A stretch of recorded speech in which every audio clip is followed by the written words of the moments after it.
my name's Haley Miller, and today we're going to be discussing race and ethnicity in education. So first, in order to really discuss this, we need to understand why it's important. We all know the United States is made of many different people from many different backgrounds.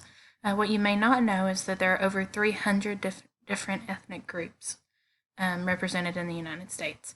And currently, about 13% of people living in the U.S. Are foreign born. And as educators, that's really important because that's going to carry over in our classrooms as well. We need to expect that same kind of diversity and understand how to accept it and how to teach these students the best we can. We need to understand cultural, racial, and ethnic differences among our students, and we need to understand how this can impact their education.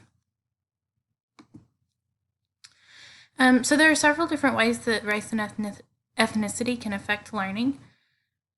Some things could be something as seemingly small as a language barrier. A language barrier, even if a student is progressing well in learning English, it can be very difficult sometimes to get the point across and to always make sure they're understanding and they're getting the quality education that everyone else is. So it's very important that we work really closely with these students. There can also be religious beliefs or rituals that can affect their learning. There may be certain things that they're taught differently than we would teach it. There may be certain things that their culture or ethnic background doesn't allow them to really learn. We need to be understanding of these things. And then also the cultural importance of education can make a difference. Some cultures, education has a huge emphasis. People are expected to do really well. They're expected to show great respect to their teachers. Other cultures, it's not really emphasized as much, or it's not as important in that culture.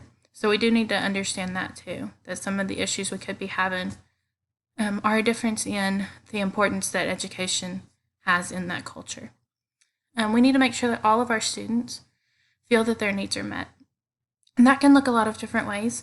Some people, that may be more of a emotional bond. They have to feel an emotional attachment. For some people, it's going to be making sure that we understand where they're coming from, what that background is, and we're open to it and we're willing to learn about it and we're willing to accept that. For some people, it's going to be just the relationship is what they need. They need to feel a relationship with us. They need to feel a connection to us. All of these students are going to have different needs, partially based on their race and their ethnicity, based on what's important in their culture and what's emphasized. And we need to be aware of that and try to make sure that we're using that in these relationships with our students. Also, respect for teachers and people in leadership can be affected greatly by how we handle these race and ethnicity issues. We have to be very careful to never offend, to always be open-minded and caring when dealing with these students. And we want to make sure that they feel respected so that we'll have that same respect shown to us as well.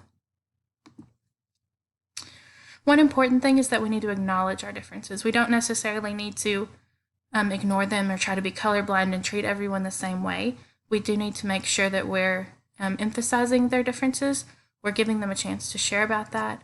We're making them feel that it's an important part of them and that it's okay and that they can be different. And we need to make sure that we're using these differences to get a really diverse classroom, to make sure that students are understanding and sympathetic to different cultures and different ways of life, rather than trying to treat everyone exactly the same way or ignore the fact that we are different. We shouldn't be afraid to mention that we're different colors, we're different races, we're from different places, and that's a wonderful thing. We need to make sure that that's emphasized in our classroom, in the way that we teach, and also in the way that we build relationships with our students. We need to encourage students to embrace and love their history and to be proud and acknowledge the different parts of it.